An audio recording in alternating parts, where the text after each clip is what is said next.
নিজেকে যদি সুস্থ এবং সুন্দর রাখতে চান তাহলে পরিবারের সাথে মন খুলে কথা বলুন, পরিবারকে সময় দিন এবং পরিবারকে ভালোবাসুন। মানুষের জীবনে সব কিছু একসাথে থাকে না।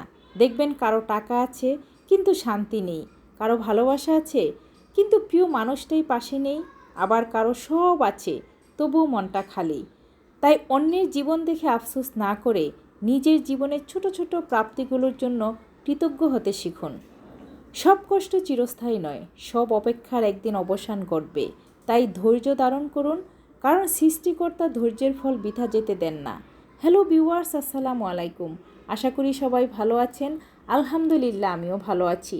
রান্না শুধু একটা রান্না না, রান্নার মধ্যে আছে শ্রম, ভালোবাসা, ধৈর্য আর মেধা। প্রতিদিনের 2-3 মিনিটের রান্না দেখে আমরা অনেকের রান্নার প্রশংসা করি, অনেকের আবার অপছন্দ করি। রান্না আসলে একটা শিল্প, এটা সবাই পারে কিন্তু সবার শিল্পকার্য একরকম হয় না। যাই হোক, অনেকে সাধারণ রান্না দিয়েও ভাইরাল হয়ে যাচ্ছে, আবার অনেকে অসাধারণ রান্না, শ্রম, প্রতিভা দিয়েও ভাইরাল হতে পারছে না। তো আজকের ভিডিওটা ওই সকল আপু ভাইয়াদের জন্য যারা আমার রান্নাগুলো দেখতে পছন্দ করেন, তারা প্লিজ আমার ভিডিওগুলো একটু শেয়ার করে দিবেন। আজকে রান্না করছি চিকেন রোস্ট আমরা সবাই রান্না করতে পারি, তবে আমার হাতের রোস্ট আলহামদুলিল্লাহ আমার ফ্যামিলির সবাই অনেক বেশি পছন্দ করে। তো রোস্ট রান্না করতে প্রথমে আমি টক দই এবং লবণ দিয়ে চিকেনগুলো ম্যারিনেট করে রেখেছিলাম 20-30 মিনিট। তারপরে চিকেনগুলো ফ্রাই করে নিয়েছি। তারপর একে একে সবগুলো মশলা দিয়ে রোস্টের এই মশলাগুলো অনেক টাইম নিয়ে কষিয়ে নিয়েছি, কারণ মশলাটা যত সময় নিয়ে ধীরে ধীরে কষিয়ে নেবেন তত সুন্দর একটা গ্রান আসবে। তারপর চিকেনগুলো দিয়ে দিবেন। আমি এখানে অনেক কিছুই রোস্টে ইউজ করেছি, কথা বলতে বলতে সব কিছু আপনাদের সাথে শেয়ার করেছি।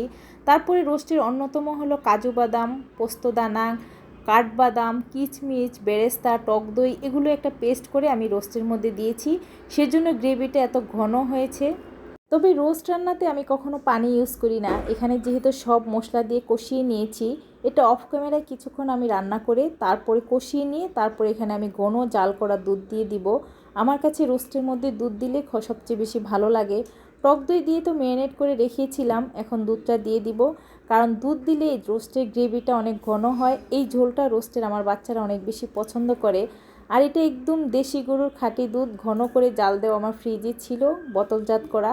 সেই দুধটাই আমি গলিয়ে এখন আমি দিয়ে দিলাম রোস্টের মধ্যে। এটা দিয়ে আমি মাংসটা সিদ্ধ করে নিব। যেহেতু আমার চিকেনগুলো বেশ বড়, একটু সময় নিতে হবে সিদ্ধ করার জন্য, কারণ ফ্রাই করার সময় আসলে চিকেনটা অনেকটা সিদ্ধ হয়ে যায়। তারপরে মশলা দিয়ে কিছুক্ষণ কষিয়ে রান্না করতে হয় ঢাকনা দিয়ে। তারপরে মশলাপাতি সব কিছু রোস্টের মধ্যে যাবে বা চিকেনগুলোর মধ্যে যাবে, খেতে অনেকটা টেস্ট হবে।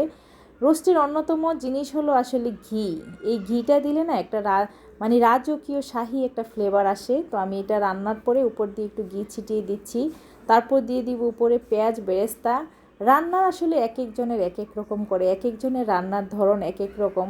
তবে কিছু কিছু রান্না একই স্টাইলে রান্না করে। আমি সবসময় বাবুর্চিদের রান্নার স্টাইলই ফলো করি।